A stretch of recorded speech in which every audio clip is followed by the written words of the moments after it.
حضرت شعیب علیہ السلام کی بعثت مدین میں ہوئی۔ مدین ایک قبیلے کا نام ہے اور اسی قبیلے کے سبب بستی کا یہ نام مشہور ہو گیا۔ دراصل حضرت ابراہیم علیہ السلام کے ایک بیٹے کا نام مدین تھا اور ان کی نسل کو اہل مدین کہا جاتا تھا۔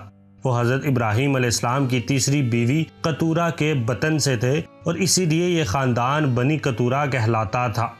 آج کی اس ویڈیو میں ہم حضرت شعیب علیہ السلام کی نافرمان قوم پہ آنے والے دردناک عذاب کے بارے میں بات کریں گے، لیکن ہمیشہ کی طرح ویڈیو کا باقاعدہ آغاز کرنے سے پہلے ویلتھ آف انفارمیشن کے تمام دیکھنے اور سننے والوں کو محمد احسن کی طرف سے السلام علیکم۔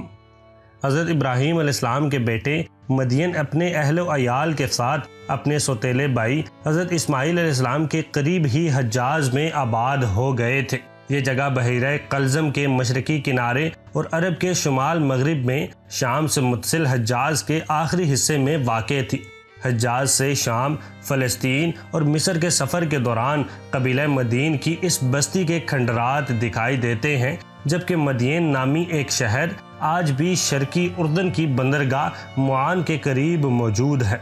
قرآن کریم میں حضرت شعیب علیہ السلام اور ان کی قوم کا تذکرہ 11 مقامات پر آیا ہے۔ حضرت شعیب علیہ السلام جس قوم کی طرف مبعوث فرمائے گئے، قرآن کریم میں اسے اہل مدین، اصحاب مدین اور اصحاب ایکا کے نام سے پکارا گیا ہے۔ اصحاب مدین اور اصحاب ایکا ایک ہی قبیلے کے دو نام ہیں یا یہ دونوں الگ الگ قبائل ہیں؟ اس بارے میں مفسرین کی مختلف آراء ہیں۔ کچھ کی رائے ہے کہ یہ دونوں علیحدہ علیحدہ قومیں تھیں۔ ایک قوم کی ہلاکت کے بعد حضرت شعیب علیہ السلام دوسری قوم کی طرف مبعوث فرمائے گئے۔ بعض نے لکھا کہ مدین اور اصحاب ایکا ایک ہی قبیلے کے دو نام ہیں، ان دونوں کی رہائش مختلف جگہوں پر تھی۔ اصحاب مدین تہذیب و تمدن سے آشنا شہری قبیلہ تھا۔ یہ لوگ جس بڑی شاہراہ پر رہتے تھے وہ شام سے فلسطین، یمن اور مصر سے ہوتی ہوئی بحر قلزم کے مشرقی کنارے سے گزرتی ہے، اور حجاز کے تجارتی قافلے اسی راستے سے سفر کیا کرتے تھے۔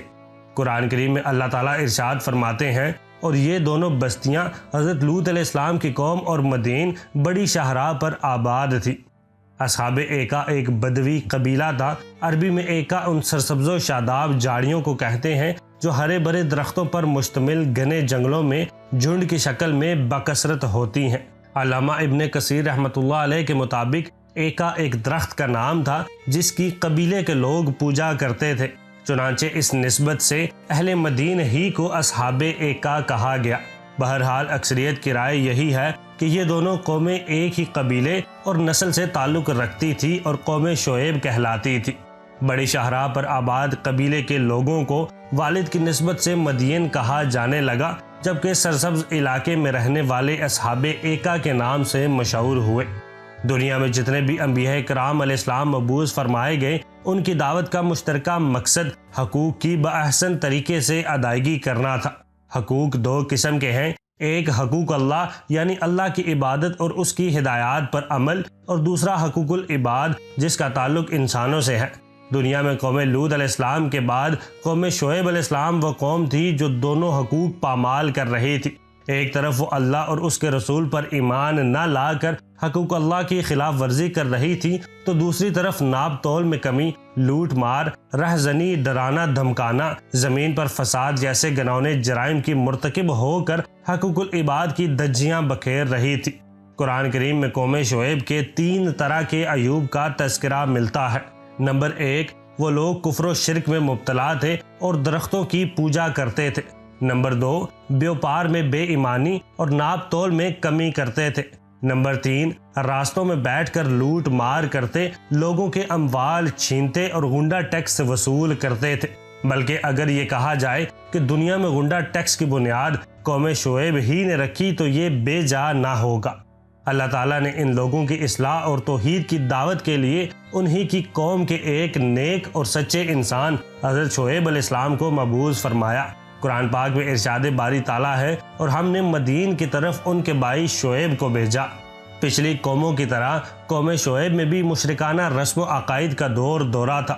حضرت شعیب علیہ السلام نے پہلے انہیں توحید کی دعوت دی، پھر ان کی حرکتوں پر انہیں متنبہ کیا، اے میری قوم، اللہ ہی کی عبادت کرو، اس کے سوا کوئی تمہارا معبود نہیں۔ تمہارے پاس تمہارے پروردگار کی طرف سے نشانی آ چکی ہے، تو تم ناپ تول پوری طرح کیا کرو اور لوگوں کو چیزیں کم نہ دیا کرو، اور زمین میں اصلاح کے بعد خرابی نہ کرو۔ اگر تم صاحب ایمان ہو تو سمجھ لو کہ یہ بات تمہارے حق میں بہتر ہے، اور ہر راستے پر مت بیٹھا کرو۔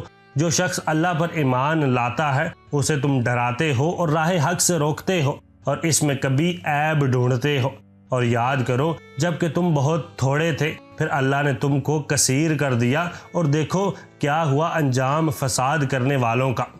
حضرت شعیب علیہ السلام کی توحید کی دعوت سن کر قوم کے متکبر سردار چراغ پا ہو گئے، اور انہوں نے حضرت شعیب علیہ السلام کو دھمکیاں دینا شروع کر دی۔ اللہ تعالیٰ فرماتے ہیں کہ ان کی قوم کے متکبر سرداروں نے کہا، اے شعیب، ہم تم کو اور تمہارے ساتھ ایمان لانے والوں کو اپنی بستی سے باہر نکال دیں گے، ورنہ تم سب کو ہمارے مذہب پر واپس آنا پڑے گا۔ اس کے ساتھ ہی ان کی قوم کے وہ سردار جو کافر تھے، وہ قوم کے لوگوں سے کہنے لگے، اگر تم شعیب کے پیچھے چلے تو یاد رکھو اس صورت میں تمہیں سخت نقصان اٹھانا پڑے گا۔ حضرت شعیب علیہ السلام نے اپنی قوم کے سرداروں سے فرمایا، تمہارے باطل مذہب سے اللہ تعالیٰ نے نجات دے دی ہے، اس کے بعد اگر ہم تمہارے مذہب میں واپس آ جائیں تو یہ ہماری طرف سے اللہ تعالیٰ پر سخت بہتان ہوگا، اور ہمیں شایان نہیں کہ اس میں لوٹ جائے۔ حضرت شعیب علیہ السلام اپنی قوم کی بدعمالیوں پر سخت رنجیدہ رہتے اور انہیں بار بار وعظ و نصیحت کرتے۔ انہوں نے قوم کو اللہ کے عذاب سے ڈراتے ہوئے متنبہ فرمایا، اے قوم، اللہ ہی کی عبادت کرو کہ اس کے سوا تمہارا کوئی معبود نہیں، اور ناپ تول میں کمی نہ کرو، میں تم کو آسودہ حال دیکھتا ہوں، اور اگر تم ایمان نہ لاؤ گے تو مجھے تمہارے بارے میں ایک ایسے دن کے عذاب کا خوف ہے جو تم کو گھیر کر رہے گا۔ انہوں نے کہا، شعیب علیہ السلام، کیا تمہاری نماز تمہیں یہ سکھاتی ہے کہ جن کو ہمارے باپ دادا پوجتے آئے ہیں ہم ان کو ترک کر دیں، یا اپنے مال میں تصرف کرنا چاہیں تو نہ کریں؟ تم تو بڑے نرم دل اور راست باز ہو۔ حضرت شعیب علیہ السلام نے جواب دیا، اے قوم، دیکھو تو اگر میں اپنے پروردگار کی طرف سے روشن دلیل پر ہوں، اور میں نہیں چاہتا کہ جس امر سے میں تمہیں منع کروں خود اس کو کرنے لگوں، میں تو جہاں تک مجھ سے ہو سکے تمہارے معاملات کی اصلاح چاہتا ہوں، اور مجھے توفیق ملنا اللہ ہی کے فضل سے ہے، میں اس پر بھروسہ رکھتا ہوں اور اسی کی طرف رجوع کرتا ہوں۔ اور اے قوم، میری مخالفت تم سے کوئی ایسا کام نہ کروا دے کہ جیسی مصیبت حضرت نوح علیہ السلام کی قوم یا ہود علیہ السلام کی قوم یا صالح علیہ السلام کی قوم پر واقع ہوئی تھی، ویسی ہی مصیبت تم پر واقع ہو، اور لوط علیہ السلام کی قوم کا زمانہ تو تم سے کچھ دور نہیں۔ اپنے پروردگار سے بخشش مانگو اور اس کے آگے توبہ کرو، بے شک میرا پروردگار رحم والا اور محبت کرنے والا ہے۔ روایت میں آتا ہے کہ حضرت شعیب علیہ السلام نابینا تھے یا ان کی بصارت بہت کم تھی، چنانچہ حضرت شعیب علیہ السلام کے وعظ و نصیحت کے جواب میں یہ سردار تانا زنی کرتے ہوئے انہیں سنگسار کرنے کی دھمکیاں دینے لگے۔ قرآن پاک میں اللہ تعالیٰ فرماتے ہیں، انہوں نے کہا کہ اے شعیب علیہ السلام، تمہاری بہت سی باتیں ہماری سمجھ میں نہیں آتی، اور ہم دیکھتے ہیں کہ تم ہم میں سے کمزور بھی ہو، اور اگر تمہارے بھائی نہ ہوتے تو ہم تم کو سنگسار کر دیتے، اور تم ہم پر کسی طرح بھی غالب نہیں ہو۔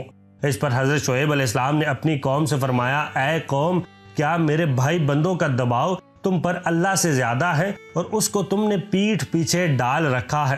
میرا پروردگار تو تمہارے سب اعمال پر احاطہ کیے ہوئے ہے، اور برادران ملت، تم اپنی جگہ کام کیے جاؤ، میں اپنی جگہ کام کیے جاتا ہوں۔ تم کو عنقریب معلوم ہو جائے گا کہ رسوا کرنے والا عذاب کس پر آتا ہے اور جھوٹا کون ہے، اور تم بھی انتظار کرو، میں بھی تمہارے ساتھ انتظار کرتا ہوں۔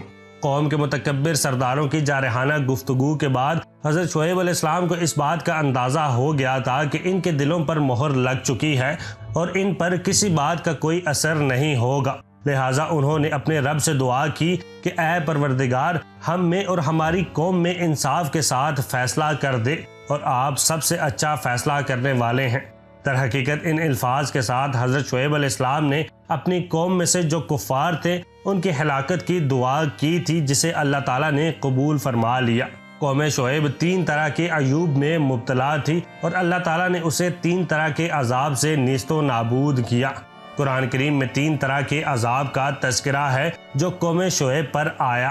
نمبر 1، زمینی بونچھال یا زلزلہ، نمبر 2 چنگاڑ، نمبر 3 آگ کے بادل۔ سورہ الاعراف میں ہے کہ ان کو بونچھال نے آ پکڑا اور وہ اپنے گھروں میں اوندے پڑے رہ گئے۔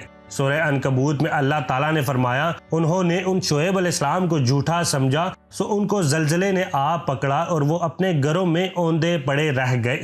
سورہ ہود میں چنگاڑ کے ذریعے عذاب کا ذکر آیا کیونکہ یہ لوگ اپنے نبی کا مذاق اور تمسخر اڑایا کرتے، پھبتیاں کستے تھے۔ اللہ تعالیٰ نے ایک فرشتے کے ذریعے اس قوم پر ایک چیخ لگوائی جس سے ان کے کلیجے پھٹ گئے۔ قرآن کریم میں ارشاد باری تعالیٰ ہے اور جو ظالم تھے ان کو چنگاڑ نے آ دبوچا تو وہ اپنے گھروں میں اوندے پڑے رہ گئے۔ سورہ الشعراء میں بادل کے عذاب کا تذکرہ ہے جو ان کی اپنی خواہش کا نتیجہ تھا۔ انہوں نے کہا تھا کہ تم ان میں سے ہو جن پر جادو کر دیا جاتا ہے اور تم تو صرف ہماری طرح کے آدمی ہو اور ہمارا خیال ہے کہ تم جھوٹے ہو۔ اگر تم سچے ہو تو ہم پر آسمان سے ایک ٹکڑا لا گراؤ۔ چونکہ انہوں نے جھٹلایا تھا تو انہیں بادل والے دن کے عذاب نے پکڑ لیا، وہ بڑے بھاری دن کا عذاب تھا۔ علامہ ابن کثیر رحمۃ اللہ علیہ فرماتے ہیں کہ اللہ تعالیٰ نے ان پر پہلے تو سخت گرمی مسلط فرمائی اور 7 دن تک مسلسل ان پر ہوا بند رکھی، جس کی وجہ سے پانی اور سایہ بھی ان کی گرمی نہ کم کر سکا اور نہ ہی درختوں کے جھنڈ کام آئے۔ چنانچہ اس مصیبت سے گھبرا کر بستی سے جنگل کی طرف بھاگے، وہاں ان پر بادلوں نے سایہ کر لیا۔ سب گرمی اور دھوپ کی شدت سے بچنے کے لیے اس سائے تلے جمع ہو گئے اور سکون کا سانس لیا، لیکن پھر چند لمحوں بعد ہی آسمان سے آگ کے شعلے برسنے شروع ہو گئے، زمین زلزلے سے لرزنے لگی اور پھر آسمان سے ایک سخت چنگاڑ آئی تو اس نے ان کی روحوں کو نکال دیا، کلیجے پھٹ گئے اور جسموں کو تباہ و برباد کر دیا اور سب اوندے گرے پڑے رہ گئے۔ قوم پر عذاب آتا دیکھ کر حضرت شعیب علیہ السلام اور ان کے ساتھی یہاں سے چل دیے۔ جمہور مفسرین نے فرمایا ہے کہ آپ علیہ السلام مکہ معظمہ آ گئے اور آخر تک یہیں قیام کیا۔ قوم کی انتہائی سرکشی اور نافرمانی سے مایوس ہو کر حضرت شعیب علیہ السلام نے بد دعا تو کر دی، مگر جب قوم پر عذاب آیا تو آپ علیہ السلام کا شفقت و رحمت کے سبب دل دکھا تو اپنے دل کو تسلی دینے کے لیے قوم کو خطاب کر کے فرمایا کہ میں نے تو تم کو تمہارے رب کے احکام پہنچا دیے تھے اور تمہاری خیر خواہی میں کوئی دقیقہ فروگزاشت نہ کیا تھا، مگر میں کافر قوم کا کہاں تک غم کروں۔ حضرت شعیب علیہ السلام کی بہت زیادہ تبلیغ کے بعد بھی آپ علیہ السلام کی قوم نہ سدھری۔ بالآخر آپ علیہ السلام نے بد دعا کی اور وہ قوم دردناک عذاب میں مبتلا ہو گئی۔ اللہ پاک سے دعا ہے کہ اللہ پاک آپ کا اور میرا خاتمہ ایمان پر کرے۔